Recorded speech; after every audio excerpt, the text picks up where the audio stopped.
It's a orange juice.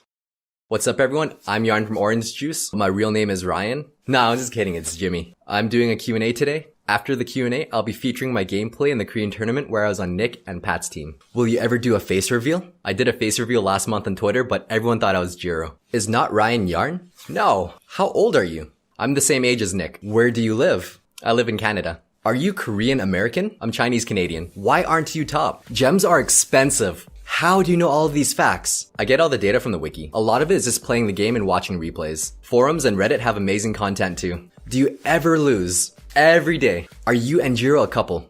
She's my special orange. Why isn't Jiro doing any of these videos anymore? She helps me produce videos. Catch her on Twitch next month. When did you start playing Clash Royale? In January.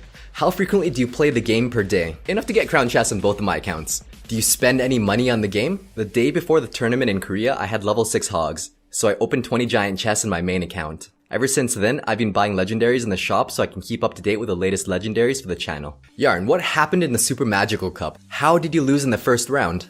I sucked. Are you guys just YouTubers, or do you work for Supercell? We're just YouTubers. How did you choose the name Orange Juice? A lot of you guys asked this question. I don't have a cool answer for that. I like simple names, and I like oranges. Are you the same producer of Mixer's songs? No, he's a personal friend and a local DJ. How do you feel about the fact that you've grown this much basically overnight? It feels unreal. Jiro thinks we're at 100 subscribers. Did you think you'd have this many subscribers?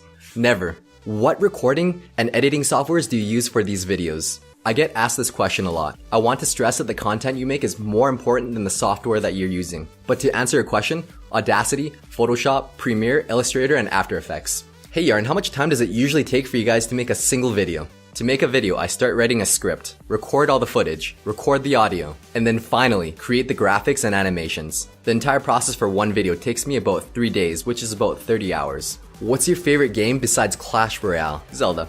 Are you ever going to play anything else other than Clash Royale? I would love to once I have time. Do you play Clash of Clans? And if so, could we know what clan you're in and your town hall level? I do. I have 2 Town Hall 11s and Reddit Aries. Any tips on how to grow your channel fast on YouTube like your channel has? Wicked compiled a video of all the big YouTubers giving tips. Check out the description for the link. Have you ever met Molt, Pat, or Nick? I've met Nick and Pat. I'd love to meet Molt though. What other YouTubers do you watch? Sometimes I watch Casey Neistat. What made you want to start YouTube? I wanted to start a YouTube channel where I could deliver concise information. Hey Yarn, do you make YouTube videos for a living or do you also work? I recently quit my job and dived into YouTube full time. What's your Instagram? My personal Instagram is Yarn. How can we join your clan and will there be a patron page? Just apply. If the spot isn't reserved, we'll accept you. There is a patron page. It's kind of like Kickstarter, but it's a monthly pledge. Jiro doesn't like being my sugar mama. How's the hair donation? I'm ready to donate my hair soon. I plan to do a fundraiser. Do you love me? I love all my oranges. Nah, delete that. Who's your favorite clan member and why is it Panda? My favorite clan member is Panda because he's really mature for his age. Also for inventing the Panda deck, that's sick. That's all the questions for today. Jiro is going to do a face reveal for our 200k subscriber special. Post your questions about what you want to know about her. So I went to compete alongside Nick and Pat in the Clash Royale Invitational tournament. First team to win 2 sets wins the tournament. Each player is matched against someone else from the other team. It was 1 versus 1. Of those matches, it's best of 7. All cards are allowed. The winner has to keep the same deck. If you lose, you have the choice to change your deck. Let's dive straight into round 1. Right off the bat, I start off with a pig push to surprise Angel. Looks like it pays off because he couldn't react with his cannon fast enough. The hog dealt over 1,000 damage to the tower 15 seconds into the game. Spear goblins alone can deal 300 damage to the tower, so I took them out with skeletons for a positive elixir trade. I didn't really have anything to address the miner, but I knew left alone he would have done over 400 damage, so I used my fire spirits. I overcommitted with my minions, but it pays off because it chipped his tower. Angel plants an elixir collector, so I decide to rush him with a pig push to prevent him from accumulating 10 elixir for a huge push. The pig push enabled my hog to bypass his reactive cannon plant. I have a skeleton in my hand, so I'm not worried because I know they can tank 2 shots from an ice wizard. I don't want him pushing one side too hard. So I sent in my Royal Giant to the right to force Angel to play his cards in the other lane. I missed my skeleton surround on the ice wizard, but the skeletons were still able to take care of him. One fire spirit lands a hit on the tower, while his P.E.K.K.A strikes my tower twice. At this point I know I can afford those hits. I plant my spear goblins in hopes of chipping off the arena tower. But it looks like he already had a cannon and ice wizard deployed. I sent in my cannon to take care of the ice wizard because he can deal over 300 damage to the tower if ignored. That's the beauty of legendaries. They're mostly even elixir trades. I noticed a pattern with Angel. He likes to plant the miner in the outside center tile, so I planted my skeletons where he usually deploys them. His miner didn't even touch my tower. While we're low on elixir, I pig pushed with fire spirits. I send in a zap and that's value. I killed his spear goblins and stunned everything else, letting my hog get one hit in. At this point I can't afford letting his P.E.K.K.A reach my tower. So I spaced my goblins away from the tower in case he was planning to zap my arena tower. With the elixir pump still on the map, I continue applying pressure with my Royal Giant. Angel didn't react with the cannon fast enough and had to waste the zap. He overcommitted on the left side, so I pig pushed with skeletons on the right side. Angel planted spear goblins to chip away at my hog, but that does nothing when I'm armed with a zap. It also stunned his tower, allowing my hog to finish it off. I don't have much to defend against double ice wizard and a mini P.E.K.K.A. I know I'm going to lose the tower. The best I can do is send in minions and skeletons to chip away at them so my king's tower doesn't have much trouble finishing them off. With 20 seconds left on the clock, I'm gonna trade my tower for his. He used his fireball for the first time after 2 minutes and overkills my arena tower. But at this point, it doesn't matter with 15 seconds left on the clock. There's not much he could have done. And that's game for round 1. Now let's get into round 2. Same as before, I noticed Angel and his teammates really enjoy pumping up. So my strategy for this tournament is to rush them at every moment I can. I sent in spear goblins to deal chip damage. That's more damage than one hog strike. It also cycled my deck. Now I have skeletons to plant on top of these archers. With this pump freshly planted, I planted my Royal Giant to take care of it. I end up denying 5 elixir from pumping. And I managed to draw out his barbarians. Lucky for me, he missed his zap. Keep in mind this was May 18th and the fire spirits literally just got buffed an hour ago. This is probably a second game ever seeing fire spirits being used in a real match. The fire spirits didn't clip all the barbarians, so I needed to clean up with my minions. With my minions lingering and his barbarians out of rotation, I sent in my hog to tank for the minions. Angel deploys minions to counter my push, but I zapped his minions and one minion survives with a sliver of health. With the hog it almost dealt 1,000 damage. Since the losing side has the option to change their decks, I wasn't sure if he had mini P.E.K.K.A or not. So I circled my Royal Giant with skeletons to protect him just in case. Looks like he doesn't have a mini P.E.K.K.A, but that's okay because I sent in my fire spirits to make the barbarians more manageable. For the first time in the match, we're both saving elixir waiting for the next move. So I send in my minions and Royal Giant on the left side. Angel reflects the actions and deploys Royal Giant to tank for the archers on the right side. I plant a reactive cannon to tank, and skeletons to chip away.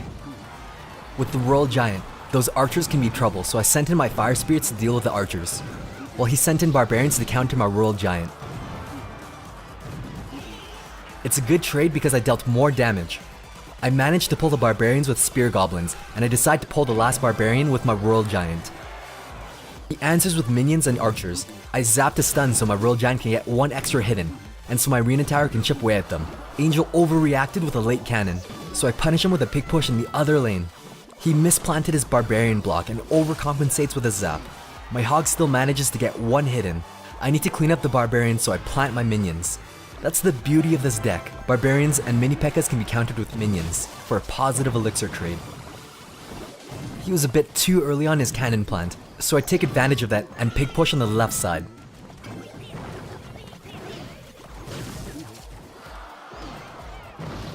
I couldn't cycle my zap fast enough to zap the tower and minions. I quickly send in my Royal Giant because I know his cannon is out of rotation. He cycles his cannon, but it's too late. And that's a victory for round 2. Jumping into round 3, Angel has a new deck, and I'm not sure. But I know he's not used to this kind of aggression, so I send in my Royal Giant for some easy hits on his tower. He counters with the barbarians, which is exactly what I want because minions can easily take care of them. He plants a Royal Giant, so I plant a reactive cannon and skeletons for the damage. I immediately pig push on the left, and it looks like the hog is going for the cannon, but then swerves for the tower. His mini P.E.K.K.A may have affected my hog's pathing. With everything clumped together, I zap all 3 units to stun, This allows my Hog one more hit. 1 minute has passed and he's only played 5 different cards. I don't know 3 of his cards, so I pull his mini P.E.K.K.A in case he has a freeze or a miner. I quickly rush in with a Royal Giant and surround him with skeletons as a cheap shield. Angel responds with minions, so I counter with Fire Spirits. And they end up taking out the Barbarians too. That's value for 2 Elixir. One of the best cards in the game if used correctly. With the flow of everything, I know I just have to keep applying pressure to slowly chip him away. Because I know he has the answers to my Hog or Royal Giant, but not both. He sends in a cannon and a mini P.E.K.K.A, which tells me he only has Barbarians in rotation to address my Royal Giant. I quickly take care of the mini P.E.K.K.A and plant my Royal Giant as soon as I can afford it. Desperate to stay alive, Angel defends with an Elixir Pump. I send in my Hog and he successfully defends with another cannon and mini P.E.K.K.A. I pull his mini P.E.K.K.A to the center and cycle back to my Royal Giant. Since he has a higher cost deck, it was easier for me to keep track of his card rotation. I knew he didn't have Zap, so I send in Fire Spirits as backup, and it pays off when he plants Barbarians. Confident that my Royal Giant can take out the left side, I pig push on the right side and cycle my Royal Giant back for a massive push. A few more seconds, and this match would have been a hat trick. With 3 wins, I only needed 1 more to secure my victory since it's best out of 7.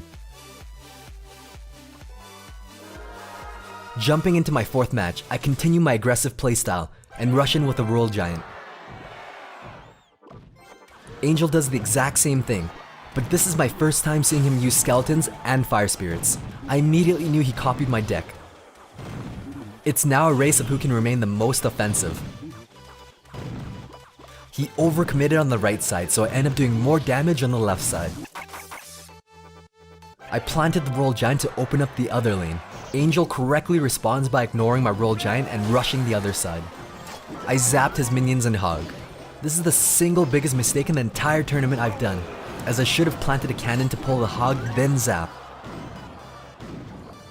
With this knowledge, he takes advantage of the open lane and plants a Royal Giant.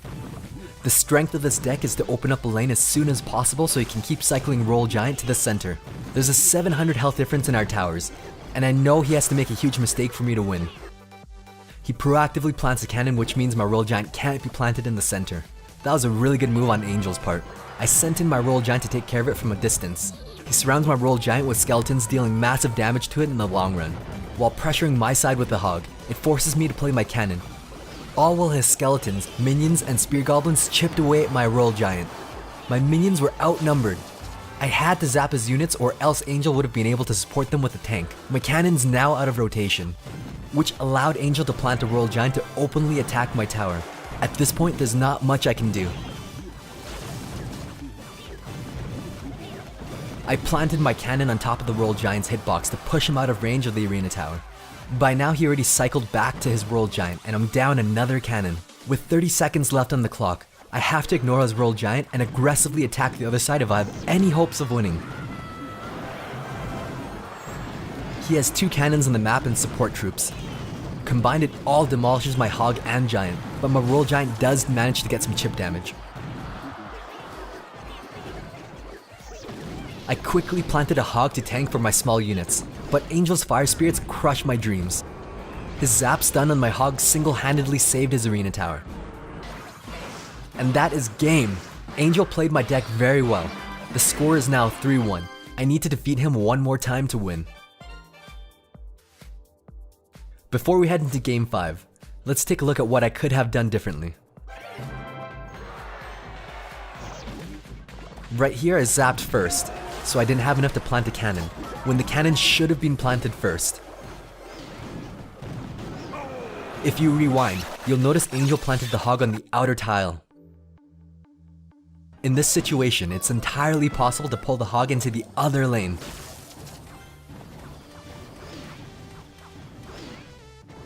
Now let's hop into the 5th match. Since Angel won, he has to keep the same deck. I use this knowledge to my advantage and swap out my Hog for mini P.E.K.K.A. This deals with his Royal Giant and Hog. I start off the match by rushing my Royal Giant. He mirrors me and rushes the other side. Angel proactively plants Fire Spirits to counter all the small units. It's a lot of burst damage to my tower, so I use the mini P.E.K.K.A to absorb the fire spirits as well as take out his giant. I sent in spear goblins to support the mini P.E.K.K.A. He swings for the cannon, and he dies. Angel didn't need to zap my spear goblins. Doing so gives me an elixir advantage. With this advantage, I cycle my roll giant. Angel responds with rear spear goblins, so I zap the goblin and stun the tower. Unfortunately for Angel, he planted the minions too early, getting clipped by my zap. His fire spirits clean up my swarm, so I send in spear goblins. But he immediately zaps them. With his tower down, I have the roll giant advantage. With this cycle deck, it doesn't have many defensive options, which means you have to be aggressive and force your opponent to spend elixir on defenses. Otherwise, they'll accumulate elixir for a strong push that's impossible to defend with small units. With Angel planting the roll giant in the back, I know he's down 6 elixir, so I start applying pressure with my roll giant.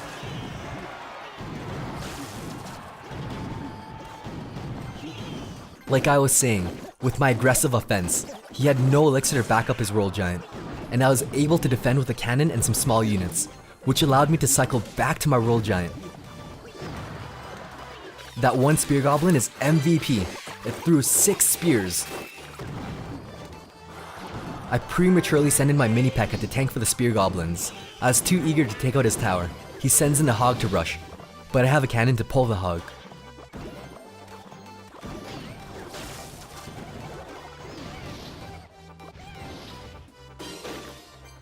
With this cannon still on the map, I send in my roll giant to clear it.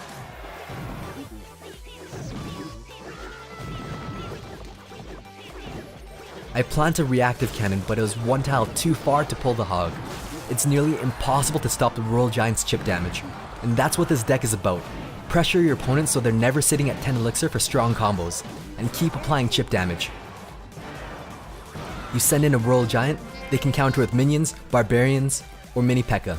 And you can counter that with fire spirits or minions.